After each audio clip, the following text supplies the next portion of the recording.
நான் வந்து அதியமான் அக்ரிகல்ச்சர் வந்திருக்கேன். இந்த காலேஜ் வந்து அதியமான் லொக்கேட்டாக இருக்கேன். நான் வந்து ஃபைனல் ஸ்டூடெண்ட். எங்களுக்கு ராவே ப்ரோக்ராம் போட்டுவாங்க. அதனால் கிராமத்தில் தங்கி அந்த கிராமத்தில் என்ன நடக்குன்னு தெரிஞ்சுக்கிறேன்.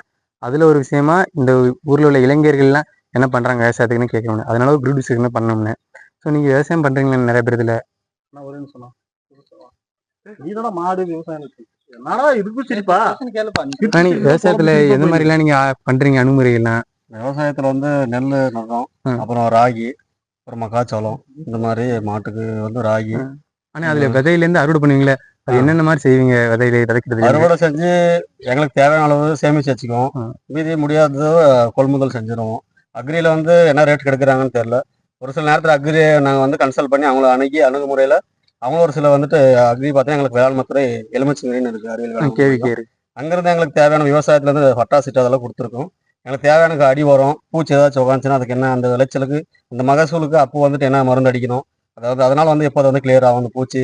அப்பப்போ வந்து அவங்களும் வந்து அக்ரியில் வந்து அவங்களும் வந்து அறிவுரை சொல்கிறாங்க, மீட்டிங் போடுறாங்க, நாங்களும் போய் மீட்டிங் அட்டன் பண்ணுறோம். தேவையான அடி வரும், அப்புறம் அதெல்லாம் மருந்து வேணும்னாலும் கொடுக்குறாங்க, இது பண்ணுறாங்க. வர நல்லா தான் போயிட்டு இருக்கு. ஆனால் நீங்கள் பண்ணும்போது ஒரு ப்ராசஸ் பண்ணுவீங்கல்ல, இப்போ வந்து நாற்று விடுறோம், நடுறோம், அப்புறம் வரப்பு கட்டுறோம், அந்த மாதிரி என்னென்ன பண்ணுவீங்க நீங்கள் பண்ணுனா? நாற்றுன்னா இப்போ வந்து பார்த்தீங்கன்னா சித்திரை கத்திரின்னு சொல்லுவாங்க வில்லேஜ் சைடு. இப்போ வந்து இந்த போகமும் செய்ய மாட்டோம். வைகாசி மாதம் தான் பட்டத்தில் ஒரு சிலர் நெல்லும் வந்து நாற்று விடுவாங்க. இப்போ வந்து நாங்கள் பார்த்தோம்னா நிலக்கடலை தான் வந்து விதைக்கலான் இருக்கோம். ஏன்னா இப்போ வந்துட்டு அடுத்த சீசனுக்கு அதுதான். ஏன்னா மழை வந்து போதிய அளவு இப்போதைக்கு இல்லை. சப்போஸ் வந்ததுன்னா நெல்லும் நடுவோம், நிலக்கடலையும் போடுவோம். அது என்ன ரகம்னு நிலக்கடலை சூஸ் பண்ணுவீங்க? நிலக்கடலை வந்துட்டு அக்ரியில் கன்சல்ட் பண்ணலான்னு அவங்க தரேன்னு சொல்லியிருக்காங்க. இந்த வெளிநாட்டு ரகம் வந்து பார்த்தீங்கன்னா நம்ம சைடு வந்து நாட்டு கலக்கொட்டை தான் இருக்கு.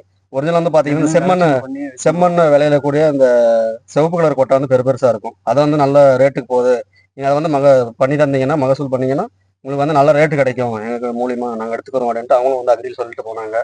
அதுக்கும் வந்துட்டு அப்பப்போ கொத்திட்டு அதுக்கு என்னென்ன வந்துட்டு உரம் போடணும் அதெல்லாமே அதான் சொல்கிறோம் தரேன்னு சொல்லி. உங்களுக்கு ஏதாவது விவசாயம் பண்ணுறது பிரச்சனை வருதானே? என்னென்ன பிரச்சனை வருங்க பார்க்குறீங்க இந்த விவசாயத்தில்? அதெல்லாம் ஒன்றும் பிரச்சனை இல்லை, கஷ்டப்பட்டா தானே விவசாயம். இல்லை வேற எது மாதிரி ஃபெர்டிலைசர் போய் கிடைக்கும்போது நம்ம கேட்குற மருந்து தராம தப்பான மருந்து கொடுக்குறாங்களா? இல்ல அதெல்லாம் ஒன்றும் பிரச்சனை இல்லை. நீங்க அவங்க கொடுக்குற மருந்தே கரெக்டா இருக்கா? அந்த கரெக்டா இருக்கு, எங்களுக்கு கரெக்டா இருக்கு. அக்ரியில் கொடுக்குறது கரெக்டா இருக்கு. அது கேட்க எதுன்னு பாக்குறீங்க நீங்க? ஆமா ஆமா. சரி. அப்புறம் நீங்க ஏதாவது ஆண்டர்பிரினர் ஏதாவது ஐடியா இருக்கானே ஏதாவது பிசினஸ் பண்றதுக்கு? இல்ல அந்த மாதிரி எதுவும் இல்லை. இல்லைன்னா நம்மளே விளைவிக்கிற பொருளை நம்ம இன்னொருக்கு கொடுக்கும்போது அது நமக்கு கம்மியான பொருள் கொடுக்குறாங்க. இப்போ நம்ம பாக்குற நிலத்துல நம்ம தான் ஃபுல்லா வந்து விவசாயம் பண்றோம், ஆனா நம்ம கிட்ட வாங்கிட்டு போறாங்க அதிக சம்பளம் எடுக்கிறாங்க. நமக்கு அந்த மாதிரி நீங்க நேரடியாக போய் விற்கலாம்னு ஐடியா வச்சிருக்கீங்களா? நேரடியானா என்னன்னா எங்களுக்கு வெளியில கொடுக்கறத விட நாங்கள் ரேட்டுக்காக கொடுத்துட்றோம். ஏன்னா எங்களை நம்பி அக்ரி இருக்கு, எங்களுக்கு தேவையானது அவங்க செய்யறாங்க. இனிமே வந்துட்டு அக்ரி கன்சல்ட் பண்ணி இங்கேயே கொள்முதல் பண்ணிடலாம், கவர்மெண்ட் எடுத்துக்கிட்டோம். அது யாருன்னு பாக்குறீங்க அக்ரி டிபார்ட்மெண்ட்ல? அக்ரில ஒரு சாரு விஜயன் பேர் அவங்க. விஜயன் சார். ஏஓ.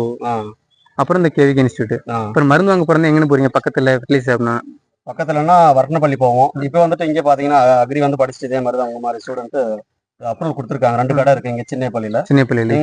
அவங்க சொல்றது மாதிரி தான் நாங்க வாங்கிக்கிறோம். சரிண்ணே. அப்புறம் நீங்க ஏதாவது விவசாயத்துக்கு ஏதாவது முடிவு எடுப்பீங்களா? நீங்க டிசிஷன் எடுப்பீங்களா? ஏதாவது ஆயிடுச்சுன்னா விவசாயத்துல இப்ப நீங்க பண்ணும்போது ஏதாவது ஆச்சுன்னா நீங்க தான் முடிவு எடுப்பீங்களா? வீட்டுல வேற யாரும் எடுக்கிறாங்களா? வீட்டுல அப்பா இருக்கும். நீங்க சொல்றதும் கேட்பாங்களா? நீங்க எக்ஸ்பீரியன்ஸ் உங்களுக்கு எத்தனை வருஷம் இருக்கு இந்த மாதிரி பண்றதுல? விவசாயம் சின்ன வயசுல இருந்து பண்ணிட்டு. சின்ன வயசுல பண்ணி. சரி, ரொம்ப நன்றிண்ணே. இன்னொரு போட்டோ மட்டும் எடுத்துக்கிறேன் உங்க கூட.